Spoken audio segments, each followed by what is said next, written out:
Ακούτε την εκπομπή «Ο δρόμος των Αγίων Πατέρων».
Αγαπητοί ακροατές, χαίρετε. Στη σημερινή μας εκπομπή θα διαβάσουμε από τον Αββά Κασιανό και την συζήτησή του με τον Αββά Μωυσή περί της διακρίσεως.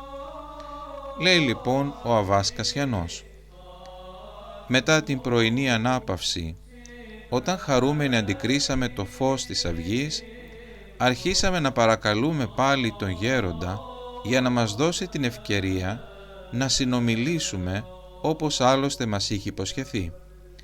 Και εκείνος δέχθηκε ταπεινά και άρχισε λέγοντας: «Βλέπω ότι η λαχτάρα σας είναι τόσο μεγάλη, ώστε με κάνει και αμφιβάλλω αν το λίγο διάστημα που θέλησα να αφαιρέσω χθες από την πνευματική συνομιλία μας, για να το αφιερώσετε στη σωματική ανάπαυση, ήταν κάπως χρήσιμο. Και εγώ όταν βλέπω τον ενθουσιασμό σας, εντείνω τις δυνάμεις μου. Γιατί θα πρέπει να ανταποκριθώ στο αίτημά σας με προσοχή και φροντίδα, ανάλογη με τη λαχτάρα σας». Στο βιβλίο λοιπόν των παροιμιών λέει: «Αν καθίσεις να διπνήσεις με άρχοντες, στοχάσου και πρόσεχε τι σου παραθέτουν. Έχε το χέρι σου συγκρατημένο για να πάρεις να φας, γιατί πρέπει να γνωρίζεις ότι και εσύ για να ανταποδώσεις τη φιλοξενία πρέπει να ετοιμάσεις παρόμοια εδέσματα». Το θέμα στο οποίο σταματήσαμε χθες βράδυ τη συζήτησή μας είναι η διάκριση και η καρπή της. Και πρώτα θα ήθελα να αποδείξω τη σπουδαιότητα αυτής της αρετής εκθέτοντας τις σχετικές γνώμες των πατέρων. θα δούμε πρώτα τι είπαν και τι βίωσαν για αυτή την αρετή οι προγενέστεροι από εμάς. Μετά θα σας μιλήσω για μερικά παλαιότερα γεγονότα και για κάποιες σύγχρονες αποτυχίες και πνευματικά ναυάγια στα οποία υπέπεσαν πολλοί. Αυτοί τελικά καταστράφηκαν και κατήντησαν ερείπια επειδή δεν έδωσαν σημασία στο θέμα της διάκρισης. Στη συνέχεια θα σας μιλήσω όσο μου είναι δυνατόν για το τι μας προσφέρει και πόσο χρήσιμη μας είναι η διάκριση. Και έτσι, μετά από αυτή τη σπουδή, θα γνωρίσουμε καλύτερα πώς πρέπει να επιζητούμε τη διάκριση και να ασκούμαστε σε αυτή, σίγουροι πλέον για τη σπουδαιότητα και την αξία της. Η διάκριση δεν είναι μία από τις συνηθισμένες αρετές και δεν κερδίζεται εύκολα μόνο με την προσπάθεια του ανθρώπου αν δεν βοηθήσει και ο Θεός. Διαβάζουμε στην Αγία Γραφή ότι η διάκριση είναι ένα από τα υψηλότερα χαρίσματα του Αγίου Πνεύματος.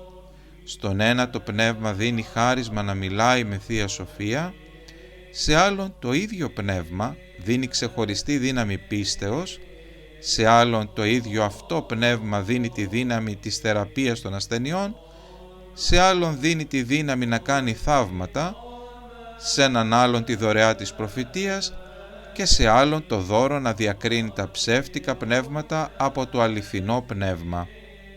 Ακόμα σε άλλον τη δυνατότητα να λαλεί διάφορα είδη γλωσσών και σε άλλον την ικανότητα να εξηγεί τις γλώσσες.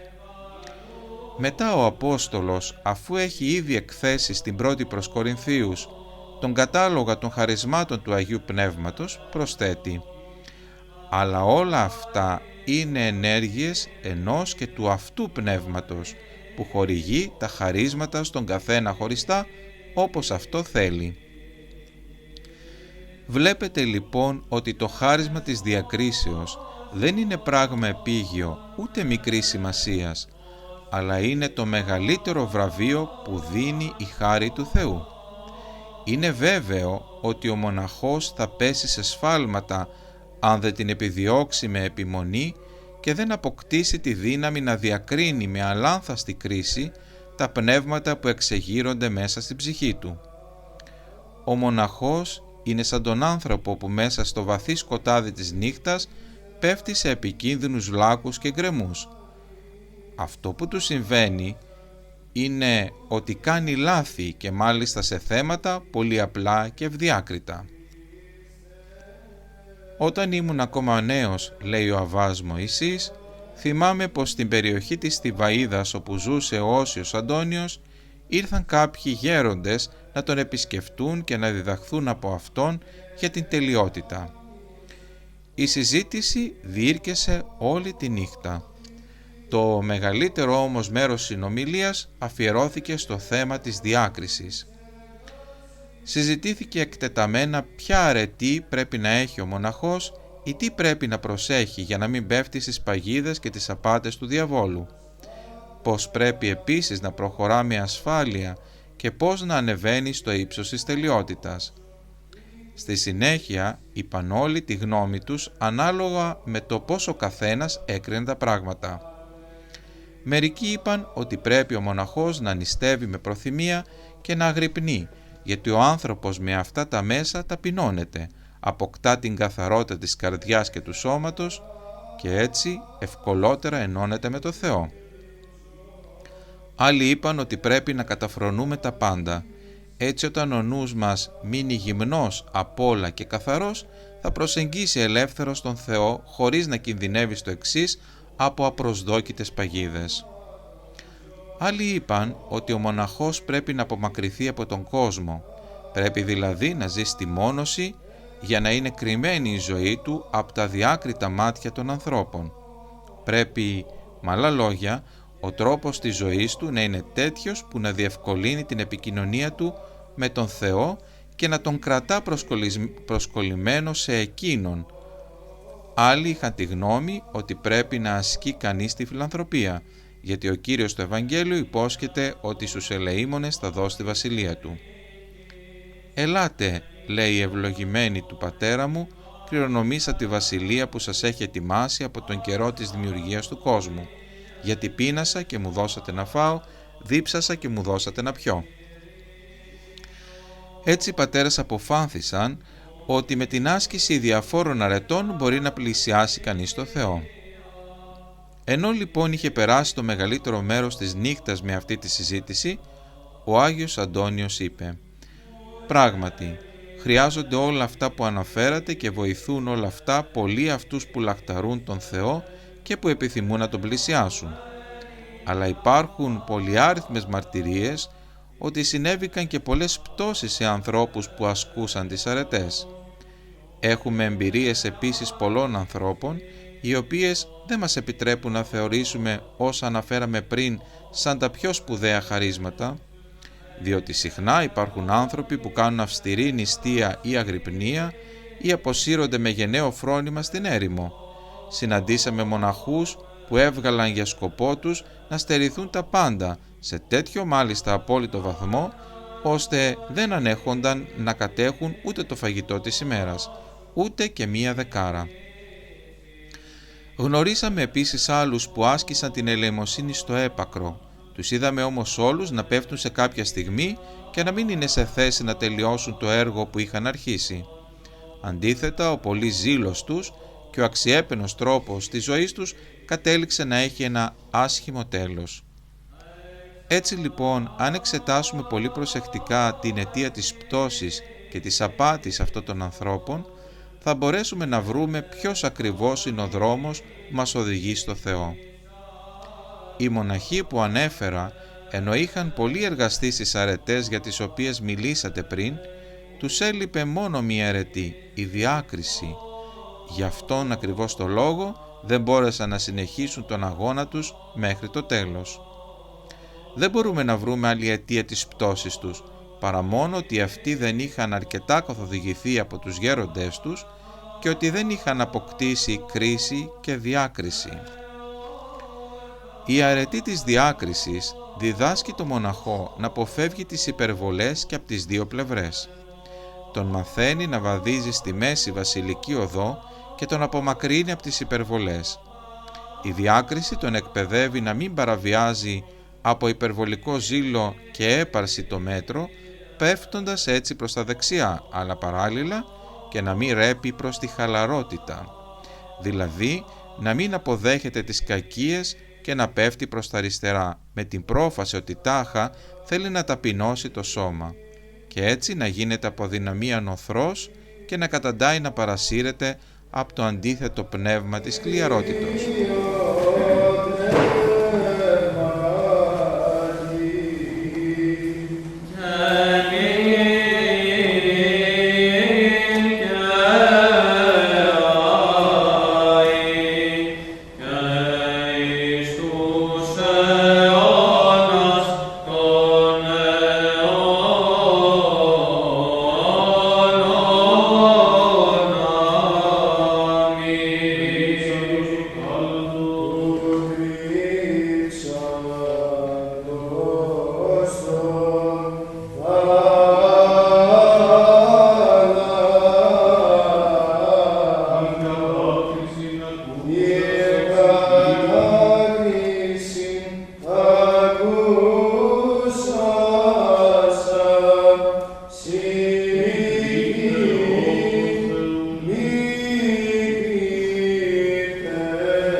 Τέτοια είναι η φύση της διάκρισης. Αυτή δεν είναι μόνο ο λίχνος του σώματος, αλλά ονομάζεται από τον Απόστολο Παύλο και ήλιος. Η δύση του ηλίου λέει να μην σας βρίσκει οργισμένους. Ονομάζεται επίσης κυβερνήτης της ζωής μας. Η πιο σωστή όμως ονομασία είναι σύμβουλος. Χωρίς τη διάκριση δεν μας επιτρέπει η Αγία Γραφή να κάνουμε τίποτε. Χωρίς το ρυθμιστικό της έργο δεν έχουμε την άδεια ούτε να πιούμε τον πνευματικό ίνο που εφραίνει την καρδία του ανθρώπου. Στο βιβλίο των Παροιμιών είναι επίσης γραμμένο «Όλα να τα κάνεις με περίσκεψη» και πάλι σαν την πόλη που έχει κρεμισμένα τείχη έτσι μοιάζει και ο άνθρωπος που ενεργεί χωρίς λογική σκέψη και κρίση. Πόσο είναι επιζήμια η έλλειψη της διάκρισης για τον μοναχό φαίνεται καθαρά από το κείμενο και την εικόνα που ακολουθεί. Αυτό παρουσιάζει το μοναχό σαν μια πόλη χωρίς τείχη που εύκολα καταστρέφεται από τους εχθρούς. Ο διακριτικός άνθρωπος έχει σοφία, έχει ευφυΐα, σύνεση και κατανόηση, χωρίς τα οποία δεν είναι δυνατόν να κτιστεί η εσωτερική μας οικία. Ούτε μπορούν να μαζευτούν πνευματικά πλούτη, γιατί λέει ο σοφός Σολομώντας, με τη σοφία χτίζεται το σπίτι και με τη φρόνη στερεώνεται. Με τη γνώση γεμίζουν τα δωμάτια από όλα τα πολύτιμα λαχταριστά αγαθά. Αυτό που λέω είναι στερεά τροφή, κατάλληλη για τους ενήλικες και τους δυνατούς, καθώς λέει η Αγία Γραφή. Η στερεά τροφή είναι για τους ώριμους, οι οποίοι με τη συνεχή χρήση έχουν εξασκήσει τα αισθητήρια όργανά τους για να μπορούν να διακρίνουν το καλό από το κακό. Είναι φανερό ότι η διάκριση είναι για μας χρήσιμη και απαραίτητη, όταν βέβαια αυτή συμφωνεί με το Λόγο του Θεού. Η Αγία Γραφή λέει: «Ο Λόγος του Θεού είναι ζωντανός και δραστικός, είναι πιο κοφτερός από κάθε δίκοπο σπαθί. Μπαίνει βαθιά ως εκεί που χωρίζεται η ψυχή από το πνεύμα, το κόκαλο από το μεδούλι και κρίνει τους διαλογισμούς και τις προθέσεις της καρδιάς». Με αυτό γίνεται σαφές ότι καμία αιρετή δεν μπορεί να αποκτηθεί και να διατηρηθεί χωρίς τη χάρη της διάκρισης. Οι θέσεις του Αγίου Αντωνίου και των άλλων πατέρων μας οδήγησαν στο συμπέρασμα ότι η διάκριση κατευθύνει με σταθερά βήματα τον γενναίο μοναχό στο Θεό. Διατηρεί επίσης ακέραιες και ολοκληρωμένες αρετές που προείπαμε. Με τη διάκριση μπορεί ο μοναχός με λιγότερη προσπάθεια να φτάσει στην κορυφή της τελειότητας. Χωρίς αυτήν, ακόμα και οι επιμελείς αγωνιστές δεν μπορούν να φτάσουν στο ύψος της τελειότητας. Γιατί η διάκριση είναι η μητέρα των αρετών, ο φύλακάς τους και ο ρυθμιστής τους. Για να στηρίξω αυτή τη γνώμη του Αγίου Αντωνίου και των άλλων πατέρων, σας φέρνω, όπως σας υποσχέθηκα, ένα πρόσφατο παράδειγμα, ένα γεγονός που είδατε να συμβαίνει μπροστά στα μάτια σας. Εννοώ αυτό που συνέβη στο γέροντα Ήρωνα. Αυτός μόλις πριν λίγες μέρες απατήθηκε από το διάβολο που τον έριξε από τα πνευματικά ύψη στα οποία βρισκόταν πολύ χαμηλά. Ο γέροντας Ήρωνας ήταν άνθρωπος που, καθώς θυμάστε, είχε ζήσει σε αυτή την έρημο επί 50 χρόνια. Τηρούσε συνεχώς το μοναχικό κανόνα με πολλή ακρίβεια και αυστηρότητα και επιδιδόταν περισσότερο από όλους με πολύ ζήλο στη μυστική ησυχαστική ζωή. Με ποιο λοιπόν τρόπο και με ποια διαβολική πανουργία ξεγελάστηκε αυτός ο άνθρωπος από τον απατεώνα και πώς έπεσε μετά από όλους αυτούς τους σκόπους, βυθίζοντας με την οδυνηρή πτώση του όλους εμάς που ζούμε σε αυτή την έρημο σε βαθιά θλίψη? Δεν ήταν η αιτία της πτώσης του η έλλειψη της διάκρισης, έλλειψη που τον έκανε να προτιμά τη δική του γνώμη από το να υπακούει τις συμβουλές και τις οδηγίες των αδελφών και των γερόντων. Αυτός ο γέροντας τηρούσε πάντοτε πολύ αυστηρή εγκράτεια και νηστεία και ζούσε αδιάκοπα στο κελί του σε τέλεια απομόνωση. Ούτε κατά την εορτή του Πάσχα δεν συνεόρταζε με τους άλλους αδελφούς. Όλοι οι αδελφοί συγκεντρώθηκαν και φέτος κατά τη συνήθεια στην εκκλησία και μόνο αυτός έλειπε, και αυτό από φόβο μήπως από την διακοπή χαλαρώσει λίγο τον κανόνα του. Έτσι, απατημένος από την ίδια του την έπαρση, υποδέχτηκε και προσκύνησε το σατανά σαν άγγελο φωτός. Σαν τυφλός δούλος υπάκουσε τις εντολές του και έπεσε μέσα σε ένα πηγάδι που ήταν τόσο βαθύ ώστε μάτι ανθρώπου δεν μπορούσε να διακρίνει την επιφάνεια του νερού. Αυτό το έπαθε γιατί δεν αμφέβαλε καθόλου για την υπόσχεση που του είχε δώσει ο διάβολος. Ο πονηρός τον διαβεβαίωσε ότι επειδή ήταν άξιος και ενάρετος αγωνιστής, δεν υπήρχε περίπτωση να διατρέξει κανένα κίνδυνο. Θα μπορούσε μάλιστα, καθώς του είπε, να αποδείξει ότι αυτό που του έλεγε ήταν αληθινό. Έτσι έβαλε σε δοκιμασία την ίδια την ασφάλεια της ζωής του. Απατήθηκε λοιπόν ο Ήρωνας και μέσα στη μαύρη νύχτα έπεσε εκούσια στο πηγάδι.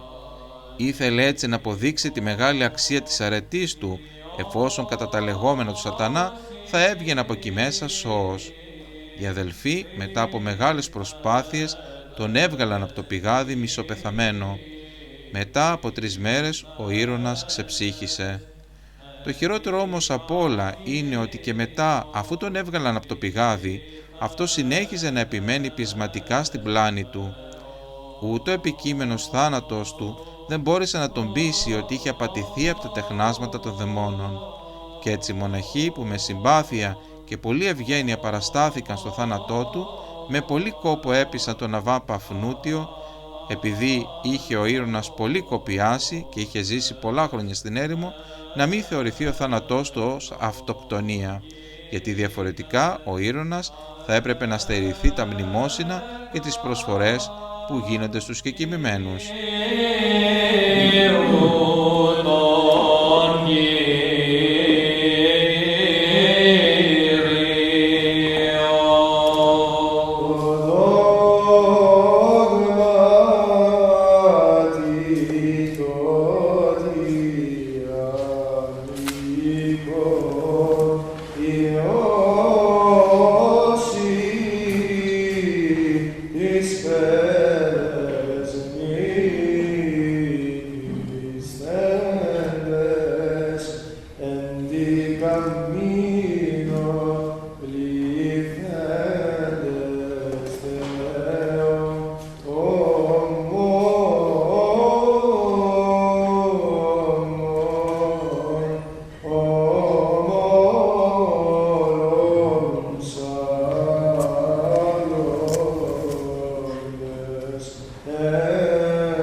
Ακούσατε την εκπομπή «Ο δρόμος των Αγίων Πατέρων».